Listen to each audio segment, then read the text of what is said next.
kayaman ug gayam galayaman anakanin nandat tato taim kanigan ganaso kultura ang dilubong ug gayam.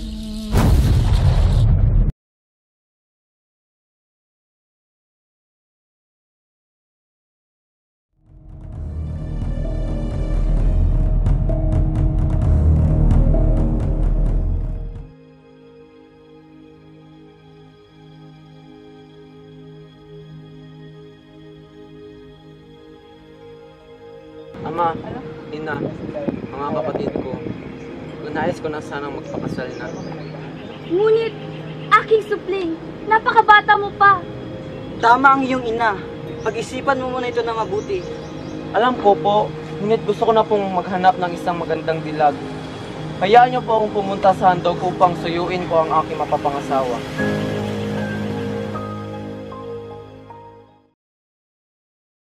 Dami namang pagkain at alahas. Anong nais mo, anak ng Diwata?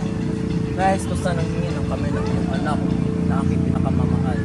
Sinasabi mo bang nais kong pakasalan ng aking anak? Oo, imbitado ang buong bayan. Ano bang problema, mahal? May nakita ko isang magandang babae na parang isang diwata. Nakatira siya sa ilalim ng lupa at kasing ganda niya ang makikinis na bato. Ha? Paano na ako? Huwag kang mag-alala, mahal. Magiging pantay ang pagmamahal ko sa iyong dalawa. Nais ko lamang siyang pakasalan.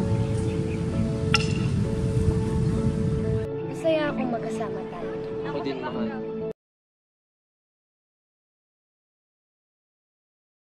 Sino ka magandang bulaklak? Ang iyong kagandahan ay parang isang araw. Ako, sinagmalitang yawa, sinagmaling Diwata. Ano ang nais? Ikaw, binibini, at ang iyong walang kapatid. Hindi maaari, Ginoo, dahil... Akin siya! Umuwi ka muna sa bahay.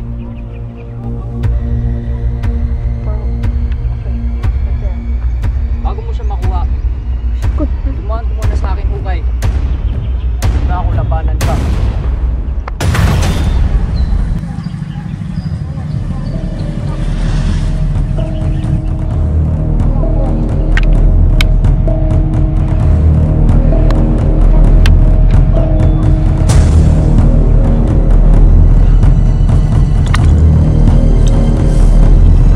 Ayaw ko lumaban, lalaki sa lalaki.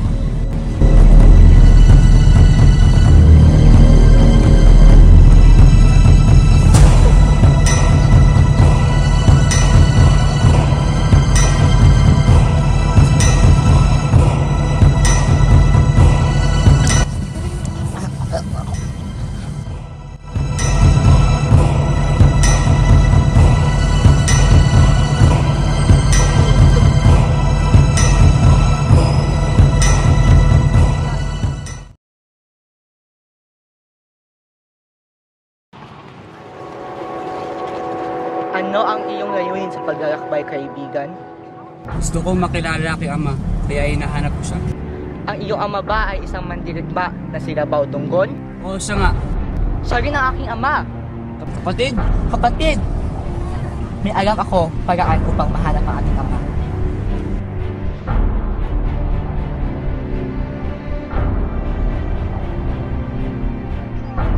babaeng sinisikatan ng araw. Sino kayo? Ako, si Asumangga. Ako si Puyong Paranugan. At kami ang anak ni Labaw Dunggon. Ako, ang inyong katapusan.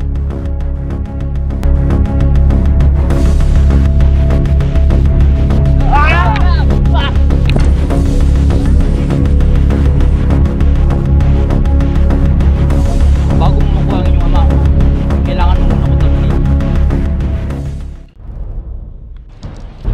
Mahal na Diwata, alam po namin kung nasan ang iyong anak. Kaya tulungan niyo po kami. Sino kayo para paniwalaan namin? Kami po ang mga anak ni Labaw Dunggon. Kayo ang mga supling ni nag-imbiti na nagturo noon? Kami nga po. Hawak po ni Saragnayan ng aming ama. At kailangan namin itong talunin upang makuha si ama. Isang baboy ramo sa bukid. Meron itong puting marka sa ilong. Ito ang karugtong na lakas ni Saragnayan. Kainin niyo ang puso nito at manghihina siya. Kung Humayo kayo at iligtas ang aming anak at inyong ama.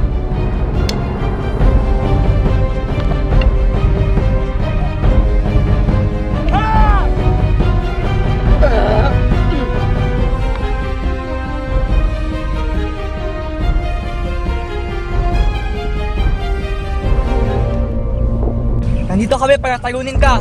Alam namin kaya ka na namin talunin. Di na kayo nagtanda. Di na kayo natuto.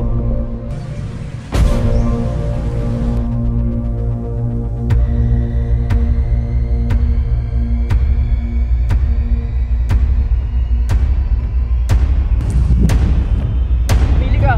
Hayaan mo na ako, ligtas mo yung ama natin. What?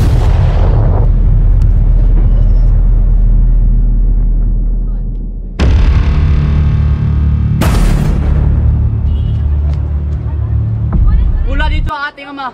Humingi tayo ng tulong sa ating mga tiyuhin. Tara,